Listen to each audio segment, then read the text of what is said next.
Greetings from the third dimension. You're listening to the Paranormal UK Radio Network, the biggest UK paranormal network. I'm David Young, and this is Paranormal Dimensions. Right, I've got a fantastic guest for you tonight. It's his name's William Pullin, and it's going to be all about UFOs. Are you there, William? I'll introduce you now, and hopefully we can get straight into it. David, I'm here. Thanks for having me. Great. Thanks for coming on. I'm pleased to have you, William. I mean, as you know, we've been friends on Facebook for probably a couple of years at least now. We've been watching each other, what's been going on, and but now finally talking to you for the first time, and I'm pleased for it, and hopefully it'll carry on. I'm at your service. It's a distinct pleasure to finally hear your voice, sir. So, yeah good time.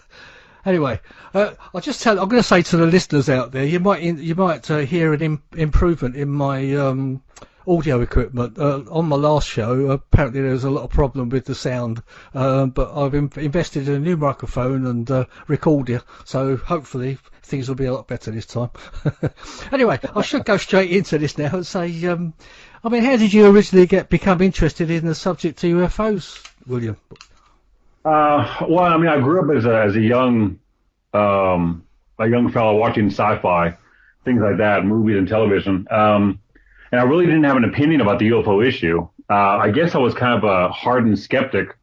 But then I got into my university studies in my 20s, and I thought, I should really look into this just to see if there's anything to it.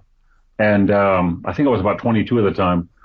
And I spent a summer in Roswell looking through everything they had to offer at the museum there. And I changed my mind. I'm still a skeptic, but I'm aware that something's going on.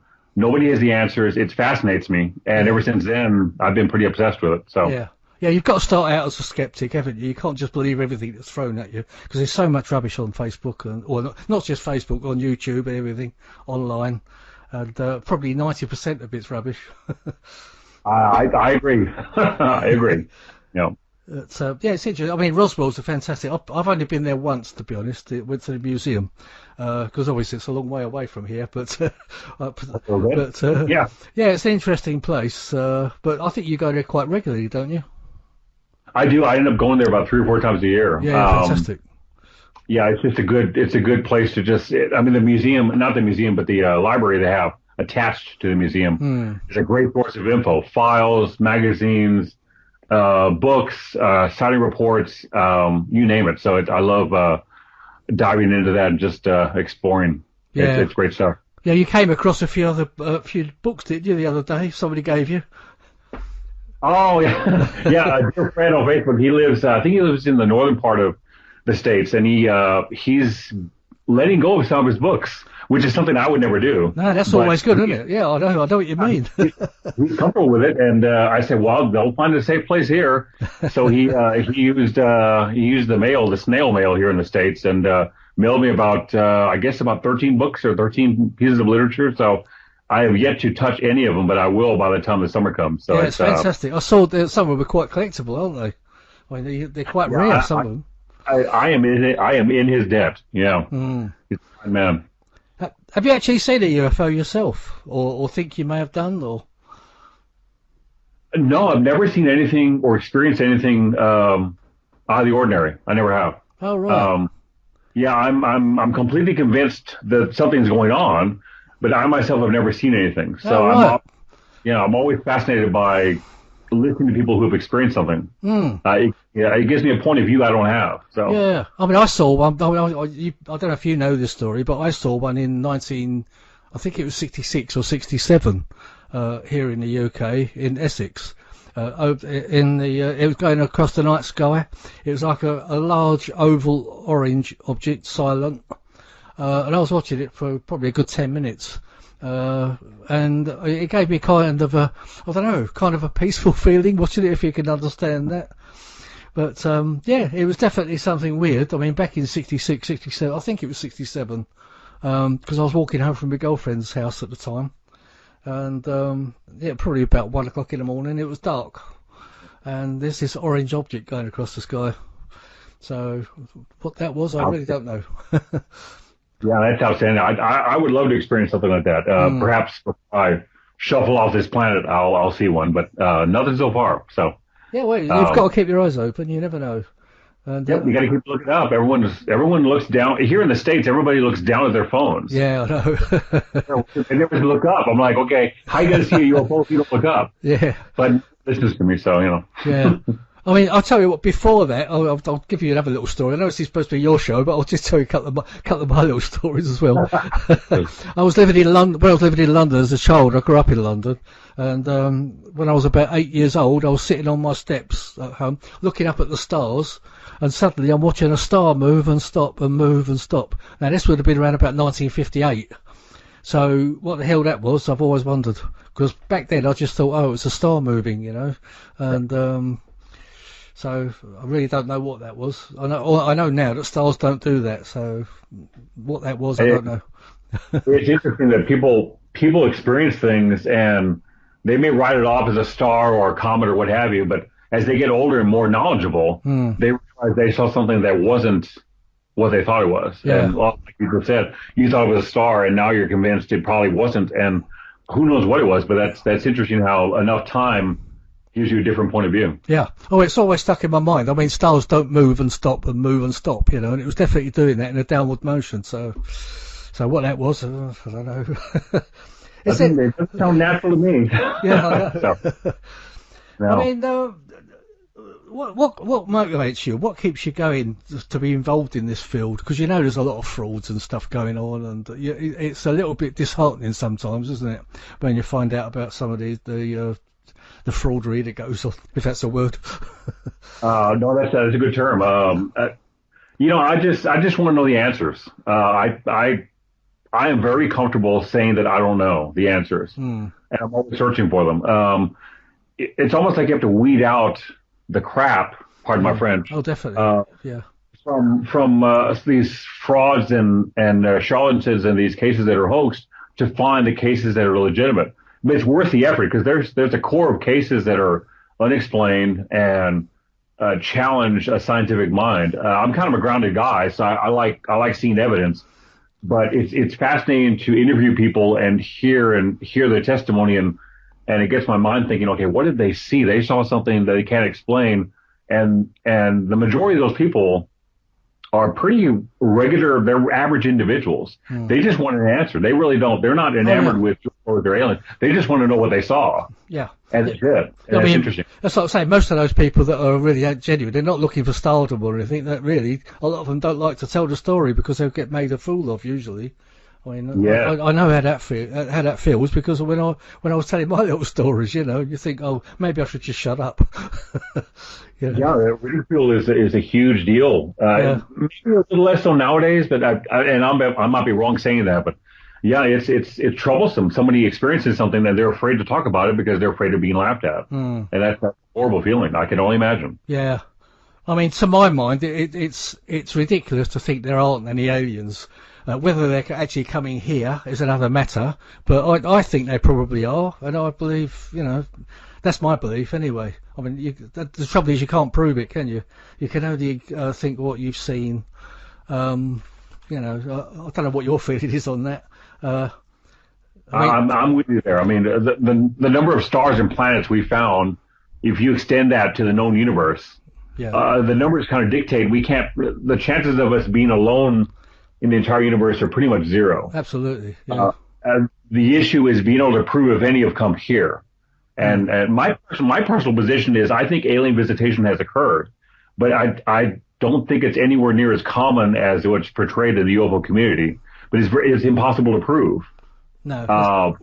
But I believe it's happened. So, but I'm with you there. Yeah. Yeah. Well, I mean, what about the ancient aliens theory? How do you go with that?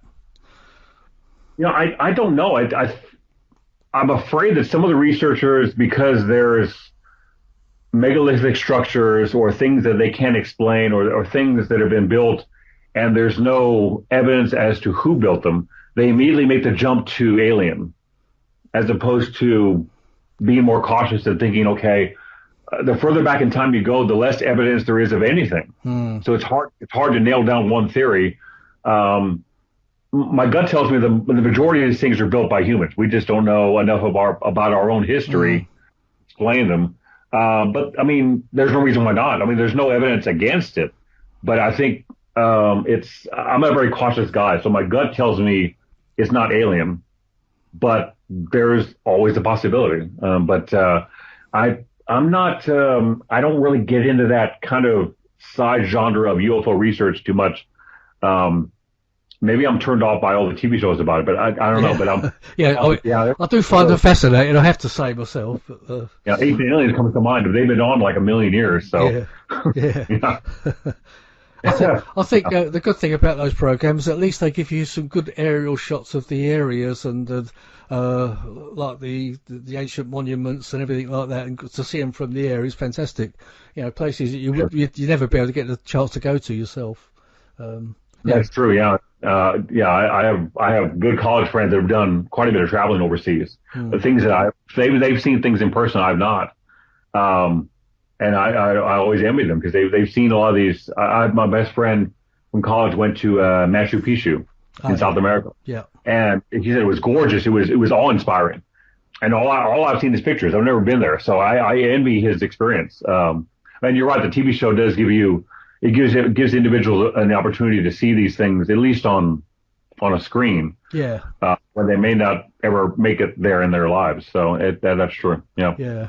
I think it actually makes you think anyway, doesn't it? Even if maybe some of the things you're seeing are not maybe accurate, but it does make you think about the possibilities from thousands of years ago, you know, and to think of life out there, that there's life out there that's probably been there for millions of years in advance of us, you know, and it certainly makes. I mean, to be honest, the first thing that made me start thinking about I don't know, life out in space was actually the Chariots of the Gods, the Eric von Daniken. That was one of the first, one of the earliest books I read. Thinking is always good. I mean, those shows at least, and those shows and those books make you think about possibilities, and then critical thought is always a good thing. And going back to the direct UFO issue, if people can use critical thought, like you said, if it gets them thinking in a kind of a common sense way, you allow those things that are really out there that are obviously hoaxes and are obviously fake. If you just apply some common sense, those things are kind of cast aside. But people don't think enough, I think. No, I think you're right. I mean, I've got to say, when you start reading a lot of that and reading things in the Bible and stuff, there are UFO events reported in the Bible that really make you think. Yeah, it makes you think of that. But the troublesome thing for someone like me is I'm always wanting to research cases, but the further back you go in time, the harder it is. Yeah, it's all been buried. Yeah, that's right. I mean, it's virtually impossible to prove something that happened 70 years ago, much less 3,000. So, but the stories are interesting, and there's a lot of these religious texts have stories of events that sound like something flying. It sounds like a powered craft, and it may not be, but it's interesting stories nonetheless. Yeah, definitely. What's that story Bible? The Ezekiel. Yeah, with the wheels within wheels. Yeah, it's quite fascinating. I always find it fascinating anyway. But, I was thinking about, so why do you think there's so much division in the UFO world? There's a lot of people. I know there's there seems to be so many arguments going on nowadays about who believes in what and who believes what is true and everything. And it seems to be, I don't know if it's always been like that, but it does seem to be more divisive nowadays. Just a little, yeah. You're spot on about that. It seems like everyone has their own positions, and they kind of get pigeonholed in their positions when they're challenged as to, okay, how did you arrive at this position? If somebody asked them a question, how did you come to this conclusion?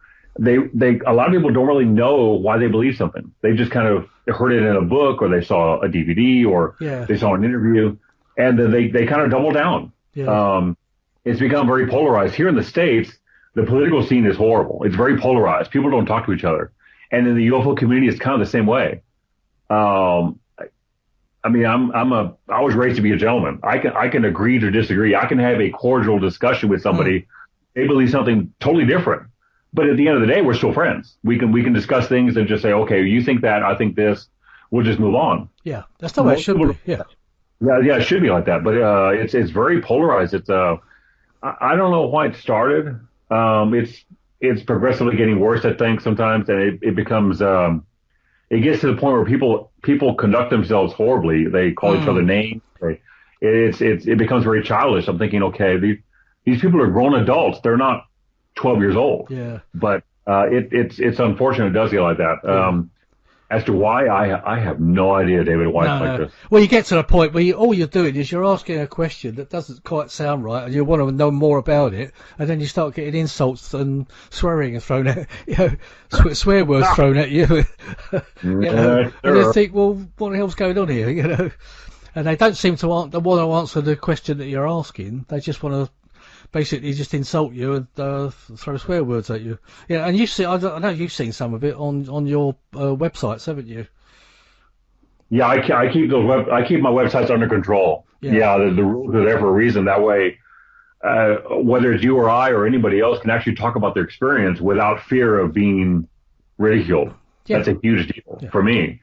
I keep it under control. And when I created the group, it's actually going to be the 4-year anniversary on the 7th of this month of my group existing. I didn't have the rules written at first, but then with enough time watching everything else that was happening on Facebook and other social media sites, I thought, I need rules, otherwise this will get out of control. Somebody will be in the group and they'll start acting crazy. Yeah. And I didn't want that to happen. So, I know you actually kicked somebody off the other day, didn't you? Because they made a comment about me and the show. yeah. Somebody made a comment on my personal blog I wasn't really crazy about because they made some personal comments about 2 friends of mine. Okay, I don't tolerate that. I'm sorry. It's time to be an adult. So I just banned them from the page and I made a post about who exactly it was and just moved on. I mean, you can't control someone's behavior, so. Yeah, well, sometimes these people, I mean, that person certainly didn't know me, and whether it knew, we can say the name, it was Peter Robbins, wasn't it? Yes, it was. Whether he knows anything about him, and to actually call him a fraud, I think was quite outrageous, to be honest. It was, I mean, I simply shared, on your personal blog, you were advertising the program that you have when you were interviewing Peter. That's right. And that's all it was, wasn't it? Yeah, there was nothing else to. Yeah, not at all. I made no comment at all. I said I was just sharing your advertisement to increase viewership or listening viewers to your program. And he came out with a lewd comment about yourself and Peter. I thought, okay, well, I wouldn't tolerate that about anybody. No. Well, he certainly doesn't know me. I know that for a fact. Well, because I didn't know who he was. Yeah, it was uncalled for. So okay, I'll just ban him. Yeah. I mean, it's one thing to say something about someone you don't know, and that's unfortunate.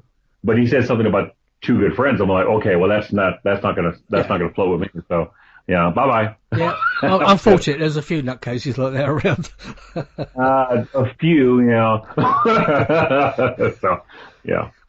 So, I mean, something else that I always think about is I wonder why the Western world come to wire up the simple act of somebody reporting what they'd observed about an unidentified flying object, with their being seen as an attention seeker, a mystic, a hoaxer, or a true believer, or if they're mentally ill or a fame seeker. Well, what do you think about that? Do you think people get labelled too easily? Yes, I think part of that is because the media here in the States does not treat the UFO issue seriously. Well, they don't here either. Yeah, and at least here, when someone reports a UFO, they get labeled. They think, okay, well, how much does this guy have to drink? Was he out with his girlfriend? What political party does he belong to? None of those things matter, but they label these people and they belittle them. They don't take it seriously, as opposed to thinking, okay, this is simply an individual that saw something they can't explain. They don't treat it like that. They treat it. They character assassinate that person. That was official procedure set by the Air Force and the government back in the 50s here in the States. Yeah. And since then, it's has it continued to this day. It probably has to a certain extent, but then it became so common in the everyday environment here in the States. Now it just happens everywhere. It's unfortunate because again, it influences people. It makes people not want to report what they saw. And so as an investigator or a historian like myself, the data you have available to you is kind of stunted because you wonder, okay, how many sighting reports actually how many sightings are actually reported? And my personal thought is I think less than 20% of sightings are actually reported, which is crazy. So any data you have is on some level incomplete because of that. And the thing is, you're talking about just in the States. I mean, but obviously there's thousands of reports all over the world, isn't there? Every day. Well, I don't know every day thousands, but there's certainly an awful lot every day. Yes, yeah, all over the world. You know, I mean, the vast majority are not extraterrestrial, I would think. But no, you're right. I mean, there's a lot of mistaken identities. Yeah.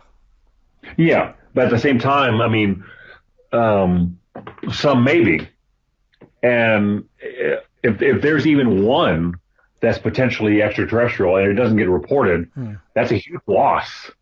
I mean, that's something we want to hear about. But it's having lived here in the States my entire life, I only know what it's like here. But it's the way the media portrays the UFO issue here in the States is pretty sorry. They're pretty sensitive affairs. Do you think that's still driven by the Air Force and they're supposed to be secret governments and stuff like that? I don't think so. I think that might have been policy back then, but as time has gone on, it's become human nature. It's become it's been put into your psyche, hasn't it, to make it that it's all rubbish. Yeah. Yeah, it is. So it's become common here. It's kind of like the disinformation scenario. The government / military was engaged in that to some extent back a few decades ago. But now there's no need for that because there are people in the community that believe so many things. They believe everything. Yeah. There's no need for disinformation. We do it to ourselves. Yeah. Yeah. Yeah, and I think with all the fake... that's the problem with all the fake DVD videos and things that you see on YouTube. We kind of drive it down ourselves, don't we? If you're in ufology, you get people out there faking UFOs. What's the point of doing that? You're just ruining the whole thing for yourself. You know. Yeah, I don't know. I don't know what there is to gain. I mean, I don't know anybody who's gotten rich making fake UFO videos. I don't know. No, I know. I don't get it. I mean, and also, we're talking about UFOs being extraterrestrial. There could be like the interdimensional aspect of it as well. How do you feel about that? Yeah, I mean, all possibilities are on the table. I think they're extraterrestrial, but I might be wrong. But there's several theories that seem to explain some aspects of the phenomenon. They seem to explain some parts of the data we have, but not completely. So I mean, I believe in the extraterrestrial theory, but it may turn out to be some combination of all these theories may explain it in the end. But it's kind of like what did I mean, in literature, Sherlock Holmes is credited as saying that once you investigated a scenario, once you eliminated all the possibilities, whatever's left is the explanation. But again, you can't prove it. We don't have a piece of a ship. We don't have a body. So we can eliminate, okay, it wasn't a weather balloon. It wasn't lightning. It wasn't atmospheric phenomenon. It wasn't a misidentified helicopter. And so if you eliminate those from a case and extraterrestrial is still on the table, it's a possibility. Yeah. So a lot of these theories may hold a lot of water. I guess we don't know yet, but it's a possibility. Were you a believer in the alien autopsy when it was around? No, sir. Ever? Not ever? Because I got to admit, for a while. When I first saw it, it was aired here in '95 on the Fox network, and I didn't know what to think when I first saw it, but I watched it a few more times after that. I ended up buying it on VHS. Yeah, me too. Back in that's how old it is, VHS tapes. Yeah. And after a while, I watched it. I thought, okay, the way the autopsy looked, the way the procedure was done, wasn't very accurate. And the guy that brought the film to the public, he was unwilling to allow any pieces of it to be examined. So I after about 3 or 4 times watching it, I thought, this looks more like a hoax. Yeah. I just had a thinking feeling in my stomach, oh, that's a hoax. Yeah. And yeah, I believe that to this day. But it was fascinating watching. It was on national TV. Yeah, yeah. During this, Yeah, it was pretty clever. I mean, I know Spiros actually. He's I'm hoping to get him on the show in a month or so. Spiros Milaris, the man who actually did the hoax. But there's still people out there that believe it's real, don't you? Yeah, just a few. Yeah, and they believe that he's a government plant, sort of just giving a story out that's false. Yep. Yeah, they believe it hook, line, and sinker. So I know. Yeah, they're still out there. Yes, they are. Whoever they are, they're out there. Yeah. The dreaded they. The unknown, yeah. We were talking about the Air Force and everything, and so, well, they're making everyone look foolish in the UFO. But how do you feel about the disclosure movement? How do you feel it's going towards this? Yeah, I maybe my gut tells me that there's no motivation for the government or the military to disclose anything, whatever they have. I just don't think they'll ever disclose anything. I think it's up to individuals to try to find as much out about it as they can. But I don't think the official organizations or governments, I don't think they'll ever really do anything other than release their files. Yeah, do you not think they've already actually disclosed to a certain extent by releasing so many files to the public? And if you dig deep enough, there's a lot of interesting stuff in there, isn't there? It's like I was talking the other day. It's like hiding a tree in the woods. It's just finding it. Yeah, that's exactly right. Yeah, I mean, the British government they released the files over the course of the last, I guess, 10, 15 years. And there's fascinating cases contained in them. You just have to take the time to look through them, and there's thousands of files and cases, but there's a lot of data in them. So I guess that's a form of disclosure. Yeah. I just don't know if a military leader or a political leader will actually hold a press conference and say, okay, we saw this occurred, this in this year, we had contact, or I don't think something like that would happen. But certainly some level of disclosure is happening because the governments are giving their files, they're releasing them to the public, which has not occurred here in the States. And I don't see that ever happening here. But I thought they had released a lot over there. I know you got the Blue Book ones, which were all a public exercise anyway, weren't they? But I thought, I thought they'd released a lot, but obviously they haven't. Blue Book. Those files have been out since the mid '70s, and you're right. It was an exercise. It really wasn't a legitimate investigative effort, except for a short time in the 50s. Yeah, because everything went to a different position. They put the ones out that they could answer, most of them, or everything that they couldn't answer went somewhere else. Yeah, so I went to Air Materiel Command and some other, I guess we'll say, organizations within the military. So yeah, the Blue Book files are, again, they portray a picture because the Air Force wanted to explain the UFO issue. So clearly the cases which were explainable were allowed to go into the Blue Book system. But other cases that are stronger aren't there and have yet to be really released in any way. So yeah, so it's been kind of partial. I mean, the Blue Book is out there, Grudge is out there, Project Sign is out there for the public to look at. But the real stronger cases that weren't allowed to be in Blue Book, those are not released. So. And I guess those are the ones I'm referring to. I don't think those will ever see the light of day. Yeah, which says a lot for itself, really, doesn't it? Why aren't they releasing them? Yes, exactly. Yeah, why not? Yeah. Yeah. Have you got any advice for people considering conducting their own UFO investigations in the field? I know there's not a lot of advice you can give people, but I think a lot of it is just to stick to it, isn't it? Because it can be quite disheartening. Yes, it can be. I think I like to refer to what law enforcement does. An ideal law enforcement investigation doesn't go into a case with some preconceived notion. They simply look for the evidence. They try to gather as much evidence as they can. in the proper way and garner firsthand testimony and physical evidence, and then whatever that evidence proves or shows or leads you to, you go with that.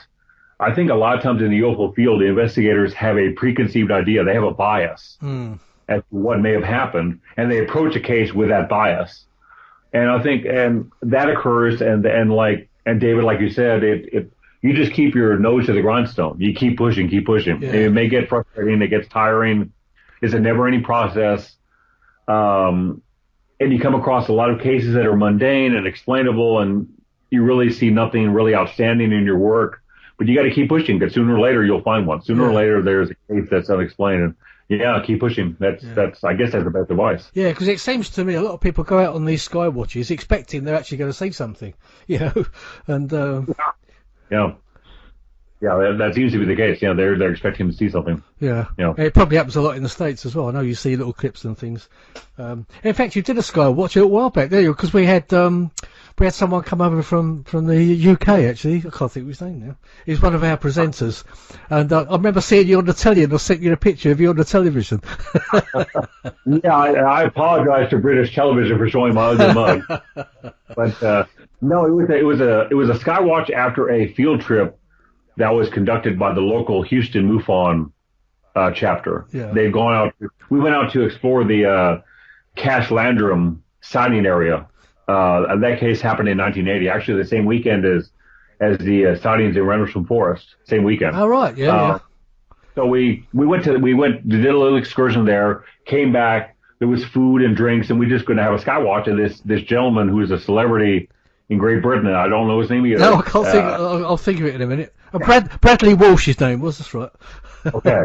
And he sat down with us with a group of about 20 people. They were just asking questions, and it was a fun occasion. And I didn't get to stay with the Skywatch. I had to work the next morning, so I had to go back to San Antonio. But it was fascinating hearing there were different points of view. Yeah. So it was an ideal night, because it was clear as a bell that night. But yeah, I don't know if they saw anything. Yeah, he was there with his son. They made a short series about them travelling across the USA, so doing little silly things and stuff. Yeah. That's what it was. Yeah, you're right. Yeah.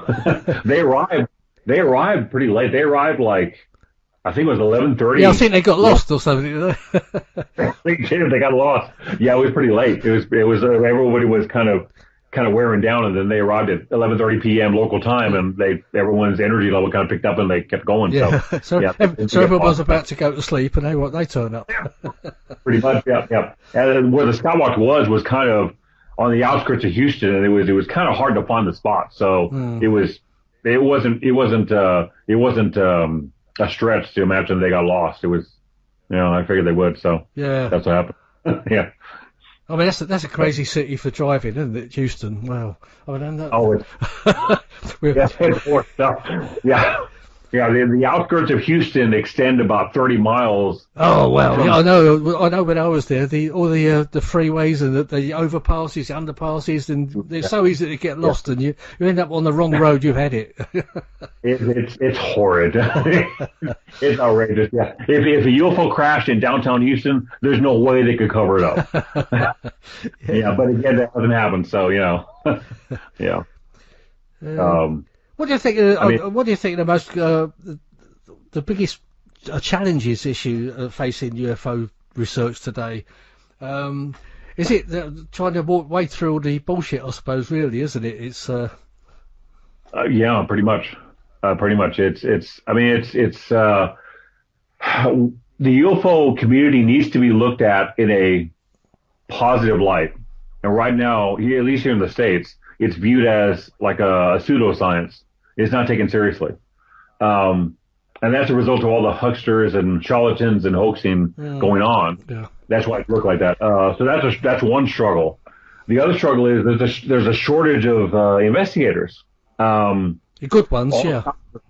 All the thousands of sightings that are reported in the States or around the world, there's not enough investigators to research all of them. I would think some really good cases are falling through the cracks.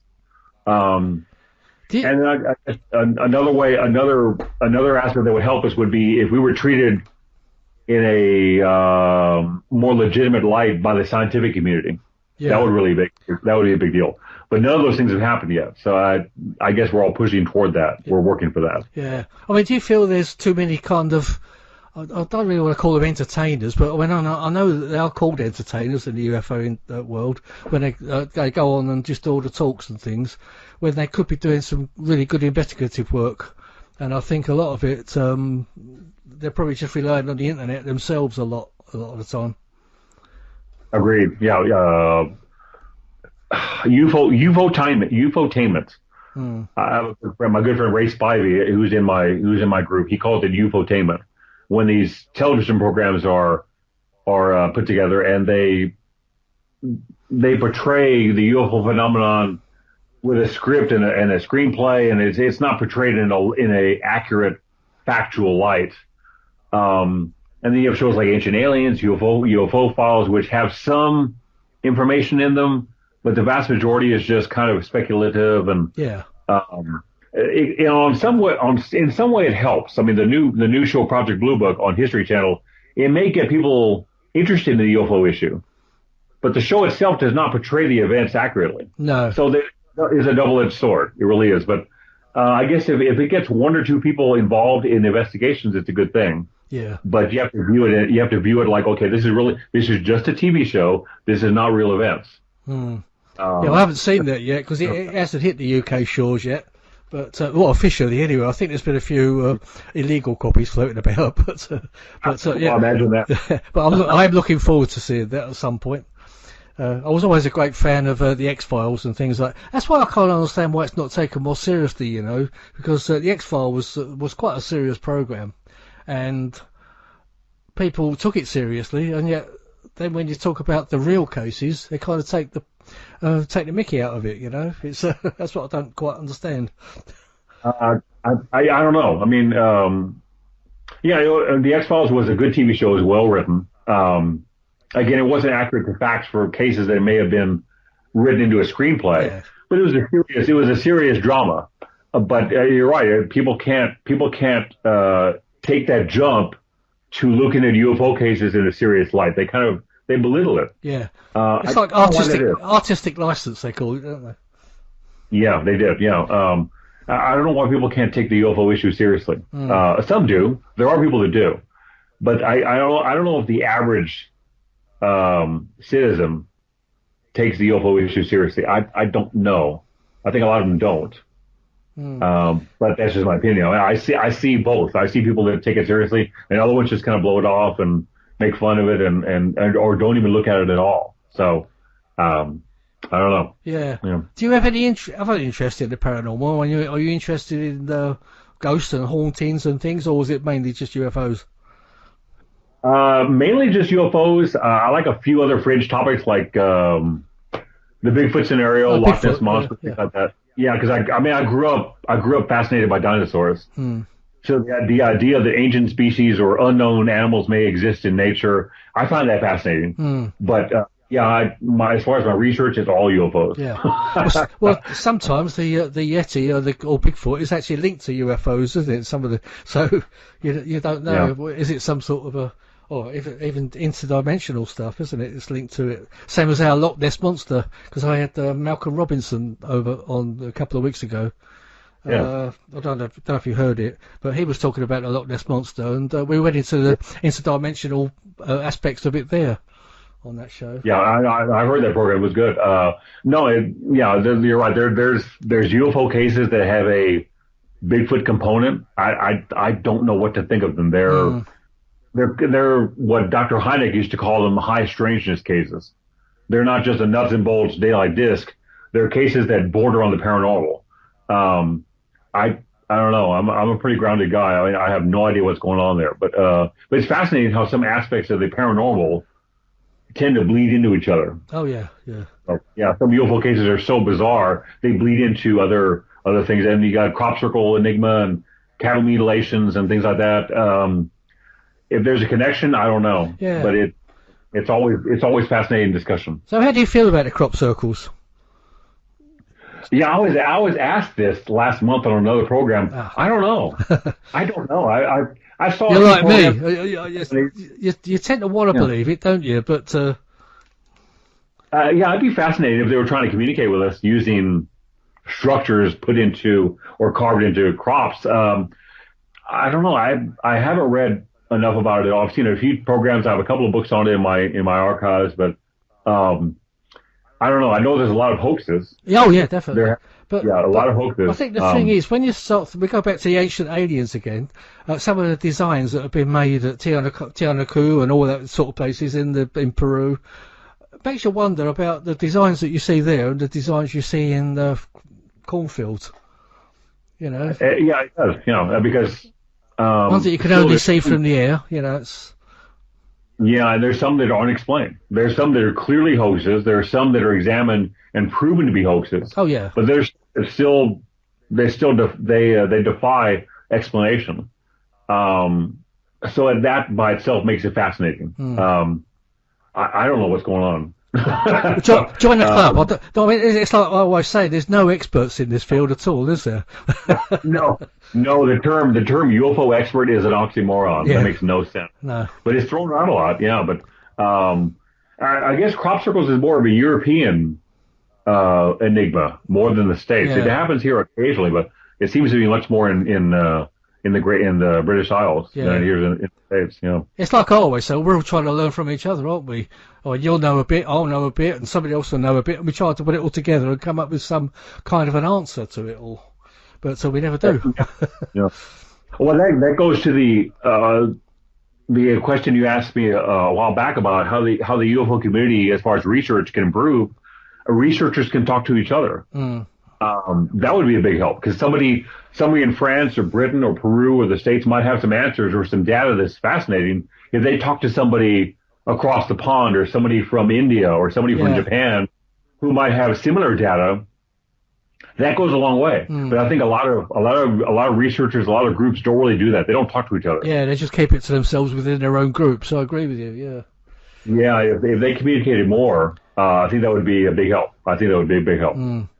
Do you get? You still get a lot of cattle mutilations going on over in the States? I know we get them occasionally here. They're still reported, but it really doesn't make the news other than local outlets. I mean, if there's a cattle mutilation, and I recall I was on vacation in Colorado about 8 years ago, and there was a mutilation that happened outside Colorado Springs, and it made the local paper. But it doesn't seem to be as well. I should rephrase that. There may be mutilations going on, but they're not reported in the media as much as they were before. Maybe it's so commonplace now that people just got used to it. And but I mean, to me, that's pretty weird because they do seem to be kind of cut by lasers, don't they? Yeah.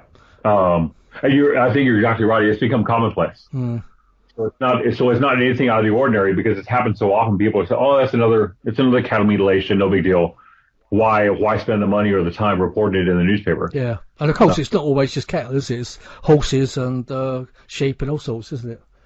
Yeah, it is. Yeah. I mean, the majority is cattle, but yeah, horses, other farm animals, other farm mammals. It happens to them. But it's like crop circles. I have no idea what's going on. I mean, there may be a UFO component to it. I don't know. There's enough unexplained parts of that scenario, the blood loss, the lack of footprints, things of that nature that make it fascinating and still a mystery. Yeah. But if it's connected to UFOs or some other paranormal enigma, I don't know. No. I mean, but a lot of them are too clean to be animal attacks, aren't they? Most of the time, well, they seem to be anyway. yeah. Because I mean, predator when you much more. like, see if it was a tiger attack or something, they'd be ripped to shreds. Well, they seem to be so cleanly killed, if you like. Yeah, pretty much. Like, I mean, a wolf or a grizzly bear or a brown bear wouldn't leave such clean cut marks. There would be blood at the scene. There would be destruction to the body. Yeah. In fact, but there is. In fact, there wouldn't even be a carcass left. I don't think they'd take it away, wouldn't they? That's true, pretty much. Yeah, you're right. Yeah. And I mean, also we get to the point of the people that go missing as well all over the world. There's quite a few people. It goes into thousands, doesn't it, over the world? I've always wondered if there's any sort of UFO connections to that. You do hear about. You do, yeah. There's thousands of disappearances that are unexplained. Maybe they were suicides, kidnappings, people wanting to disappear from their lives. Certainly explain some of them. Could there be a UFO component? Could they be, let's say, alien abductions where the abductee is not returned?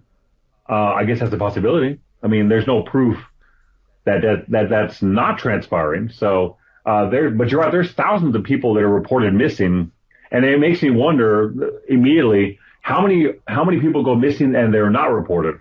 Yeah. Well, that's right. I think in a lot of the third world countries, people go missing. I think they're probably just not even thought about or mentioned, are they? It's but no, yeah. But how the people could just go missing and there's no sign of them at all? They just sort of they disappear off the face of the earth. It just beggars belief, really. Yeah, because a lot of these disappearances don't happen in like national parks or sometimes it happens in the city. Yeah. If it was in a national park or some area that wasn't developed, my mind immediately thinks, okay, predators and scavengers are going to take the body. If this person died, vultures and coyotes and wolves and things of that nature will take the body. They'll devour the evidence. There won't be anything left to find. But a lot of people disappear from urban areas, and that's a lot harder to explain how a person can just disappear without a trace. It's still the majority probably something mundane in nature. They were kidnapped or they decided to leave their lives and relocate somewhere else, and the majority probably are assigned to that explanation. But just the numbers are fascinating. The thousands of people just disappear without a trace.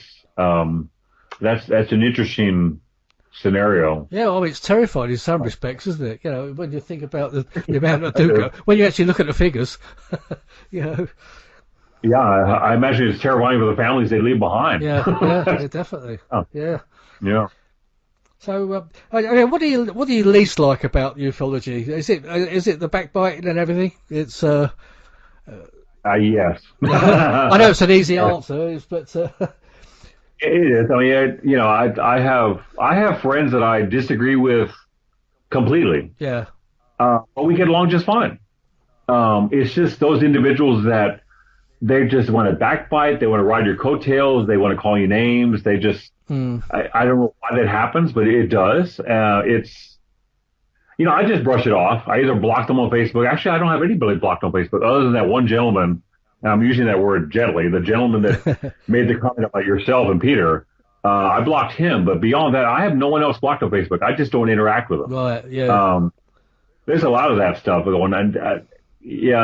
That's probably the thing I like the least about the UFO community. Yeah. But it is what it is. And I just, if someone's going to act like that, I just don't interact with them. No, so. I know what you mean. I mean, the thing is, I've been blocked by certain people because of the investigation we were doing. They just want to shut us out. So. Well, yeah, I can imagine so. Yeah, it is what it is. I mean, I can't imagine why anybody would block you. You're a gentleman. Well, I try to be. I mean, to be honest, I had lies told about me a little while ago that I was using swear words on Facebook. I've never done that.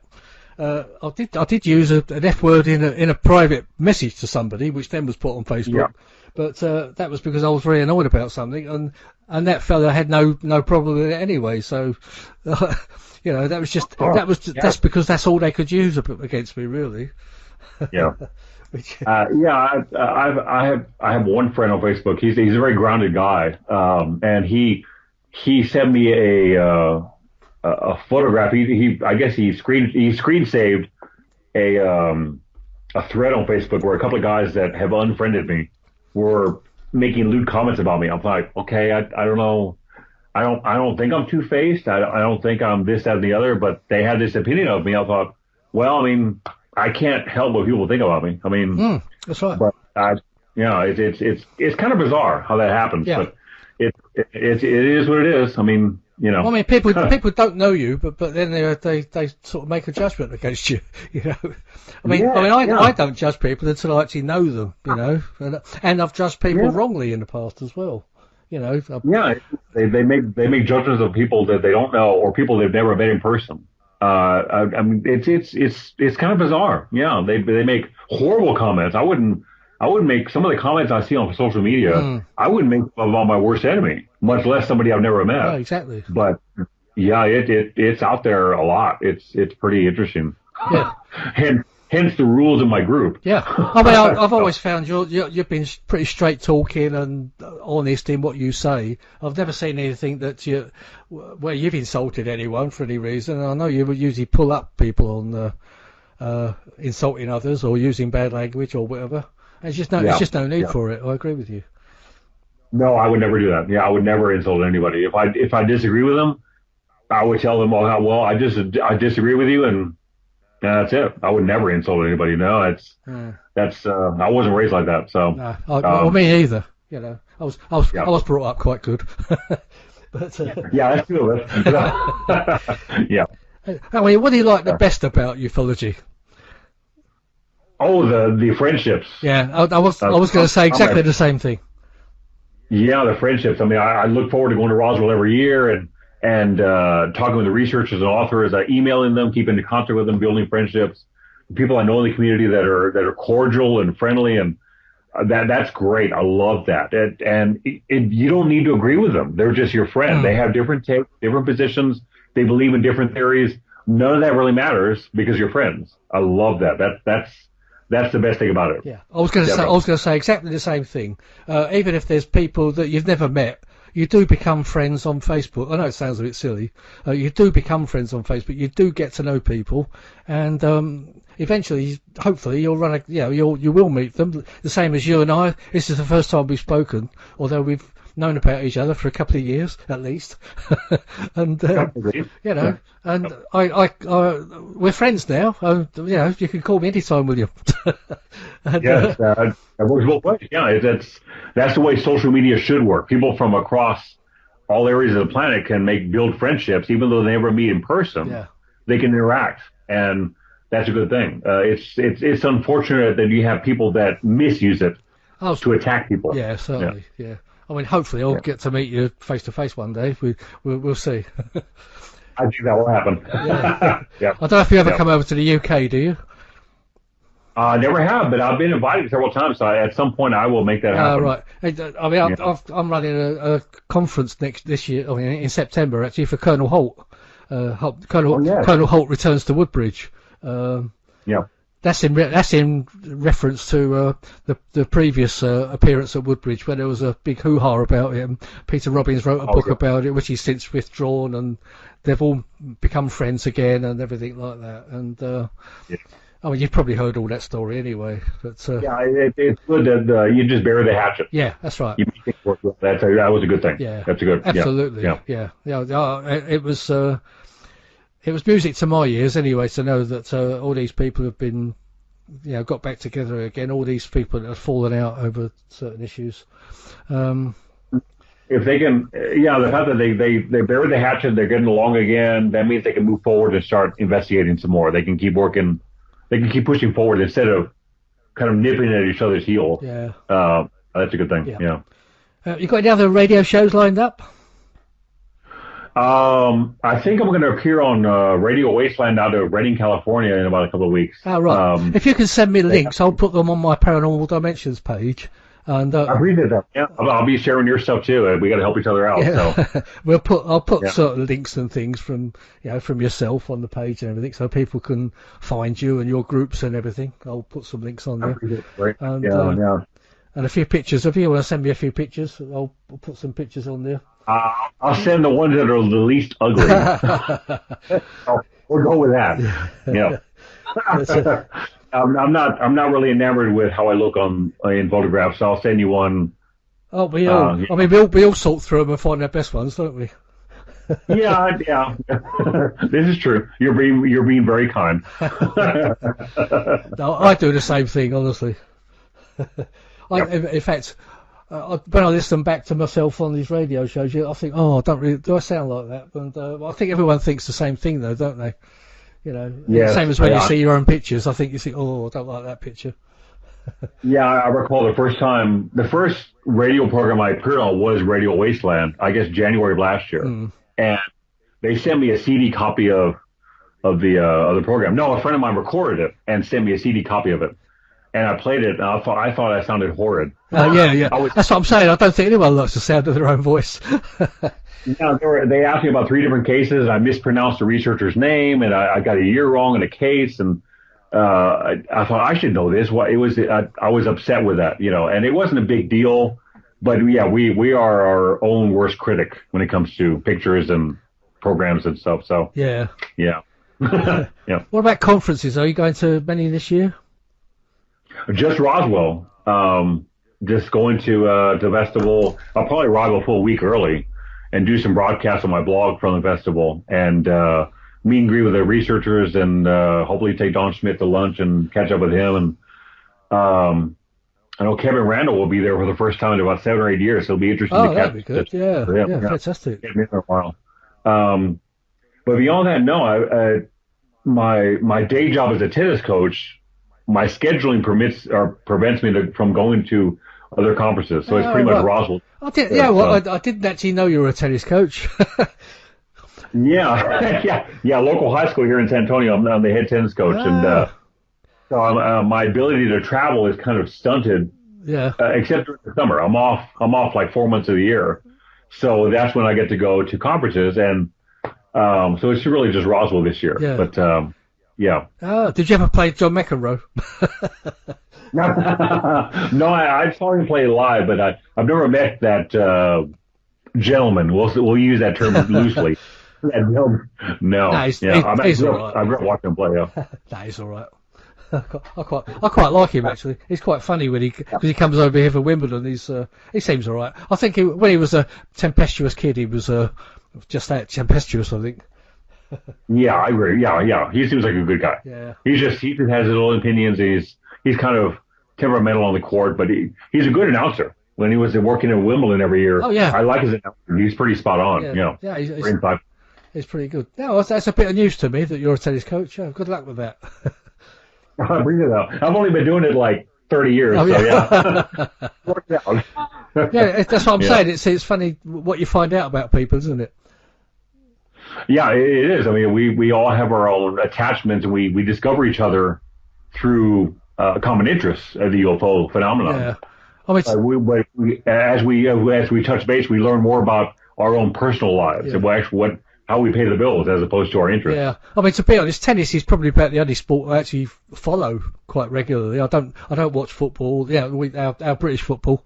Or much really. That's probably tennis is my first love in sport. But excellent. Yeah, I mean, I grew up watching Bjorn Borg play Wimbledon. Yeah, that's right. John McEnroe, that fantastic match. Yeah, they would broadcast it on PBS here. They would broadcast the BBC broadcast every year, and I grew up watching that long-haired Swede play that crazy American on the grass. Yeah, classic matches. Yeah. So, but it's I've been doing that for decades, and I love my work. It's interesting that I can discuss the UFO issue at work. Because I arrive at work early for a couple of hours just to hang out with the coaches and touch base and just see what's going on at the campus. Right. And they ask me questions about the UFO issue. Oh, they kind of know I'm the UFO guy. Yeah, that's good. I mean, that's good to hear. Anyway, they don't want it. They're interested in it, which I like that. That's a good change of pace. That's fantastic.